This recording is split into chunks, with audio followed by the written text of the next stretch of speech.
ಪಾರ್ವತೀಶ್ ಈಗ ಇಲ್ಲಿ ಎರಡು ವಿಚಾರಗಳು ಸರ್. ಯಾರು ಎಷ್ಟೇ ಮಾತಾಡಲಿ, ಬಿ ಜೆ ಪಿಯವರು, ಆರ್ ಎಸ್ ಎಸ್ ಅವರು, ಕಾಂಗ್ರೆಸ್ ಅವರು ಏನೇ ಮಾತಾಡಿದ್ರು ವೋಟುಗಳ ಲೆಕ್ಕಾಚಾರ ಇಲ್ಲದೆ ಈ ಮಾತುಗಳು ಬರೋಕ್ಕೆ ಸಾಧ್ಯನೇ ಇಲ್ಲ. ಈ ಆರ್ ಎಸ್ ಎಸ್ ಅವರು ಈಗ ಪಾರ್ಕನ್ನು ಬಳಸ್ಕೊಳ್ತಾರೆ, ಶಾಲೆ ಆವರಣವನ್ನು ಬಳಸ್ಕೊಳ್ತಾರೆ, ಸಾರ್ವಜನಿಕ ಸ್ಥಳವನ್ನು ಬಳಸ್ಕೊಳ್ತಾರೆ ಅಂದಾಗ ಯೂಶ್ವಲ್ ಆಗಿ ರಾಜಕೀಯ ಜಗಲಿಗಳು, ರಾಜಕೀಯ ಮಾತುಕತೆ ಜಗಲಿಗಳು ಯಾವ್ಯಾವು ಅಂತ ಹೇಳಿದ್ರೆ, ಒಂದು ಪಾರ್ಕ್ ಇರಬಹುದು, ಒಂದು ಬಸ್ ಸ್ಟಾಪ್ ಇರಬಹುದು, ಸಂತೆ, ಜಾತ್ರೆ, ಅರಳಿಕಟ್ಟೆ, ಬೆಳಗ್ಗೆ ಜಾಗಿಂಗ್ ಹೋಗೋ ಜಾಗ, ಕಾಫಿ ಕುಡಿಯೋ ಪ್ಲೇಸ್ಗಳು, ತಿಂಡಿ ತಿನ್ನೋ ಜಾಗ. ನೀವೇನೇ ಹೇಳಿ ನರೇಂದ್ರ ಮೋದಿಯವರು ಇದ್ದಾರಲ್ಲ ಅಂತ ಮಾತು ಶುರುವಾಗುತ್ತೆ. ಒಂದು ಈ ರಾಹುಲ್ ಗಾಂಧಿ ಈ ಒಂದು ಥಾಟ್ ಇದೆಯಲ್ಲ, ಈ ಥಾಟ್ ಜಾಸ್ತಿ ಹರಡ್ಬಿಡುತ್ತೆ. ಪಬ್ಲಿಕ್ ಪ್ಲೇಸ್ಗಳಿಗೆ ಇವರು ಬಿಟ್ಟುಬಿಟ್ರೆ, ಸಾರ್ವಜನಿಕ ಸ್ಥಳಗಳು ಬಿಟ್ಟುಬಿಟ್ರೆ ನಮಗೇನೋ ಡ್ಯಾಮೇಜ್ ಆಗುತ್ತೆ. ಈ ಥರದ್ದೇನಾದರೂ ಇದೆಯಾ ಇದರ ಹಿಂದೆ? ಅಥವಾ ಗಣವೇಷಧಾರಿಗಳು ದೊಡ್ಡ ಹಿಡ್ಕೊಂಡು ಬಂದುಬಿಟ್ಟಿದ್ರೆ ಲಾಠಿ ಚಾರ್ಜ್ ಮಾಡಿದ್ರೆ ಎಲ್ಲಾದರೂ ಆರ್ ಎಸ್ ಎಸ್ ಲಾಠಿ ಚಾರ್ಜ್ ಮಾಡಿದ್ದಾರಾ? ಆತಂಕ ಏನಿಲ್ಲಿ? ಅಥವಾ ಇದಕ್ಕಿರ್ತಕ್ಕಂಥ ಸಕಾರಣ ಮತ್ತು ಈ ನಿರ್ಧಾರಕ್ಕೆ ಬರಲಿಕ್ಕಿರ್ತಕ್ಕಂಥ ತತ್ಕ್ಷಣದ ಕಾರಣ ಏನು ಅಂತ? ರಮಾಕಾಂತ್, ಆರ್ ಎಸ್ ಎಸ್ನ ಐಡಿಯಾಲಜಿ ಏನಿದೆ, ಅವರ ಒಂದು ಪರಿಕಲ್ಪನೆ ಏನಿದೆ, ಹಿಂದೂ ರಾಷ್ಟ್ರ, ಹಿಂದೂ ಧರ್ಮ, ಹಿಂದೂ ಅನ್ನೋದೇ ಪ್ರಥಮ ಈ ಭಾರತ ಒಕ್ಕೂಟದಲ್ಲಿ ಅನ್ನೋ ಥರದ್ದು ಈ ಪರಿಕಲ್ಪನೆ ಇದು ಹಳೆಯದಿದು, ಆಧುನಿಕ ಭಾರತಕ್ಕೆ ಸೂಟ್ ಆಗುವಂಥದ್ದಲ್ಲ ಇದು. ಎರಡನೇದು, ಕಾಂಗ್ರೆಸ್ನವ್ರು ಇರಲಿ ಅಥವಾ ಇನ್ಯಾವುದೇ ಪಕ್ಷದವ್ರು ಇರಲಿ, ಆರ್ ಎಸ್ ಎಸ್ನ ಐಡಿಯಾಲಜಿಯನ್ನು ಮಣಿಸಬೇಕು ಅಂತಂದರೆ ನಿರ್ಬಂಧಗಳನ್ನ ವಿಧಿಸೋದ್ರ ಮೂಲಕ ಮಣಿಸೋಕ್ಕೆ ಸಾಧ್ಯ ಇಲ್ಲ.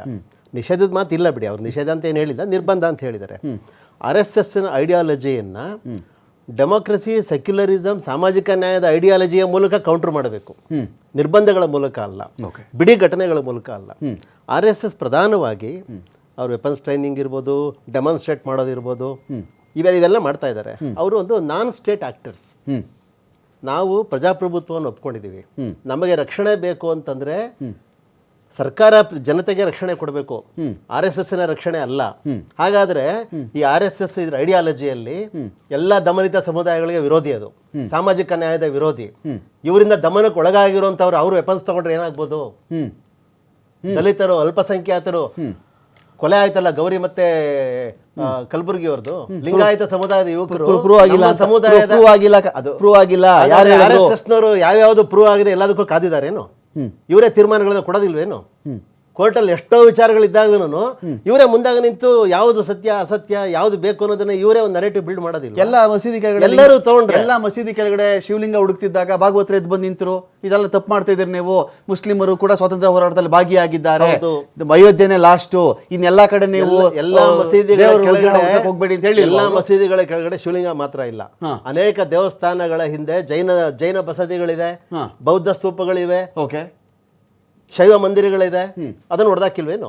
ಹಾಗಾಗಿ ಇದನ್ನ ಕೆದಕ್ತಾ ಹೋದ್ರೆ ಇದಕ್ಕೆ ಕೊನೆ ಇಲ್ಲ. ಆರ್ ಎಸ್ ಎಸ್ ಬಹಳ ಮುಖ್ಯವಾಗಿ ಪ್ರಭುತ್ವಕ್ಕಿಂತ, ನಾವು ಒಪ್ಕೊಂಡಿರೋ ಪ್ರಜಾಪ್ರಭುತ್ವಕ್ಕಿಂತ ತಾನು ಮಿಗಿಲು ಅಂತ ತನ್ನನ್ನು ತಾನು ಉನ್ನತ ಸ್ಥಾನದಲ್ಲಿ ಇಟ್ಕೊಂಡು ಎಲ್ಲವನ್ನು ಡಿಕ್ಟೇಟ್ ಮಾಡ್ತಾ ಇದೆ.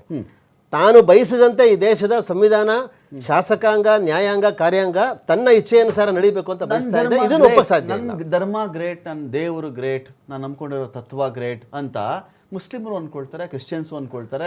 ಹಿಂದೂ ಧರ್ಮದವರಾಗಿ ಅವರು ಕೂಡ ಹಿಂದೂ ರಾಷ್ಟ್ರ, ಹಿಂದೂ ದೇಶ, ಆ ಕಲ್ಪನೆಯಲ್ಲಿ ಅವ್ರು ಬದುಕಿದ್ರೆ, ಈ ಅವರ ನಂಬಿಕೆಗಳಲ್ಲಿ ಅವರು ಬದುಕಿದ್ರೆ, ಇದಕ್ಕೆ ಪಾರ್ವತೀಶ್ ಅವ್ರಿಗೋ, ನಂದನ್ ಕಶ್ಯಪ್ ಅವ್ರಿಗೋ, ರಮಾಕಾಂತ್ಗೋ ತೊಂದರೆ ಇಲ್ಲ ಅಲ್ಲ ಇದರಿಂದ? ಅದನ್ನ ಅವರು ಖಾಸಗಿಯಾಗಿ ಇಟ್ಕೊಂಡ್ರೆ ಏನು ಅಬ್ಜೆಕ್ಷನ್ ಇಲ್ಲ. ಓಕೆ, ಸಾರ್ವಜನಿಕ ಜೀವನದಲ್ಲಿ ಬಂದು ನನ್ನ ನಂಬಿಕೆಯೇ ನಿನ್ನ ನಂಬಿಕೆ ಆಗಬೇಕು ಅಂತ ಹೊರಟ್ರೆ ಸಮಸ್ಯೆ ಶುರು ಆಗುತ್ತೆ. ಆರ್ ಎಸ್ ಎಸ್ ಏನಾದ್ರೂ ಇರಬಹುದು. ಈಗ ಕ್ರೈಸ್ತ ಧರ್ಮಕ್ಕೆ ಮತಾಂತರ ಮಾಡ್ತಾ ಇದ್ದಾರೆ, ಮತಾಂತರ ಮಾಡ್ತಿದ್ದಾರೆ, ಒಂದು ಬ್ರೈನ್ ವಾಶ್ ಮಾಡ್ತಿದ್ದಾರೆ, ಒಂದು 4-5 ಜನ ಸೇರಿಸ್ಕೊಂಡ್ಬಿಟ್ರು ಅಂದರೆ ಈ ದೇಶದ ಕಾನೂನು ಏನು ಮಾಡುತ್ತೆ ಹೇಳಿ? ಮತಾಂತರ ನಿಷೇಧ ಕಾಯ್ದೆ ತರುತ್ತೆ. ನಿಜ ಅಲ್ವಾ? ಇದು ನಿಜ. ಎಲ್ಲಾದರೂ ಆ ಥರ ನಡೀತಿದ್ರೆ ಅವ್ರು ಬೈಬಲ್ ಕೊಟ್ಟುಬಿಟ್ರು, ಇದೆಲ್ಲ ನೀವು ಮಾಡ್ತೀರಿ. ಅಟ್ ದ ಸೇಮ್ ಟೈಮ್ ಅವರು ಹಿಂದೂ, ನೋಡಪ್ಪ ನಮ್ಮ ಧರ್ಮ ಹಿಂಗಿದೆ, ಈ ಶ್ರೇಷ್ಠತೆ ಇದೆ ಅಂತ ಹೇಳಿದಾಗ ಇದರಲ್ಲಿ ಭಯ ಯಾಕೆ ಇಂಥ ಭಯ ಇದರಲ್ಲಿ?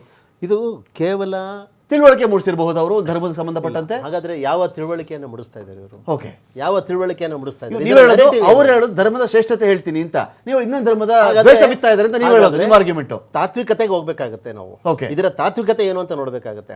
ಆರ್ ಎಸ್ ಎಸ್ ನ ಶ್ರೇಷ್ಠತೆ ಇರುವಂತದ್ದು ಅದರ ಮೇಲ್ವರ್ಗದ ಮೇಲಾಳ್ವಿಕೆಯಲ್ಲಿ, ಅದರ ದಬ್ಬಾಳಿಕೆಯಲ್ಲಿ, ಅದರ ಹೈರಾರ್ಕಿ ಏನಿದೆ, ಹಳೆಯ ಮನುಸ್ಮೃತಿಯ ಒಂದು ನೀತಿ ನಿಯಮಗಳೇನಿದೆ, ಇದನ್ನು ಒಪ್ಕೋಬೇಕು ನೀವು ಅಂತ ಹೇಳ್ತಾರೆ.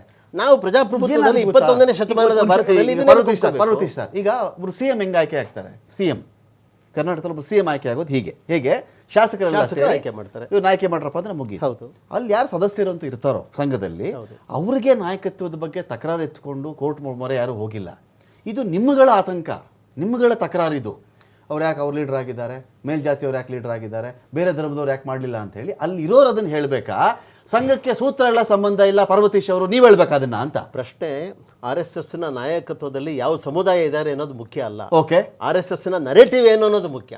ಅದರ ಕಂಟೆಂಟ್ ಏನು, ಅವರು ಪ್ರತಿಪಾದಿಸ್ತಿರುವಂತ ವಿಚಾರದಲ್ಲಿ ಸಾಮಾಜಿಕ ನ್ಯಾಯ ಇದೆಯಾ, ಪ್ರಜಾಪ್ರಭುತ್ವದ ಮೌಲ್ಯ ಇದೆಯಾ, ಸಮಾನತೆ ಇದೆಯಾ, ಸ್ತ್ರೀ ಪುರುಷರ ನಡುವೆ ಸಮಾನತೆ ಶೋಭೆ ಇದೆಯಾ? ಎಲ್ಲಾಗಿದೆ, ಸಮಾನ ಅವಕಾಶ ಶೋಭೆ ಇದೆಯಾ? ಎಲ್ಲಿದ್ದಿದೆ? ಇಲ್ಲಿ ಸಮಾನತೆ ಇಲ್ಲ, ನಮಗೆ ಬ್ರೈನ್ ವಾಶ್ ಮಾಡ್ತಿದ್ದಾರೆ, ಸಮಾಜದಲ್ಲಿ ಗುಲ್ಲೆಬ್ಬಿಸ್ತಾ ಇದ್ದಾರೆ, ಇವರು ಖಂಡಿತವಾಗ್ಲೂ ಬೆಳೆಸ್ತಾ ಇದ್ದಾರೆ. ದೇಶವ್ಯಾಪಿಯಾಗಿ ಅಸಮಾಧಾನ ಇದೆ, ಆಕ್ಷೇಪಣೆಗಳಿದೆ. RSS ಈ ದೇಶವನ್ನು ಏನು ಗುತ್ತಿಗೆ ತಗೊಂಡಿಲ್ಲ, ಅವ್ರ ಈ ದೇಶದ ಮಾಲೀಕರು. ಅವ್ರು ಹೇಳು ಇಲ್ವಲ್ಲ, ಕ್ಲೇಮ್ ಮಾಡ್ತಿರೋದು ಅದನ್ನೇ. ಅವರ ಬಯಸುವ ರೀತಿಯಲ್ಲಿ ಈ ದೇಶ ನಡಿಬೇಕು ಅಂತ ಹೇಳ್ತಾ ಇದ್ದಾರೆ. Okay. ಅದನ್ನ ಒಪ್ಕೊಳ್ಳೋಕೆ ಸಾಧ್ಯ ಇಲ್ಲ.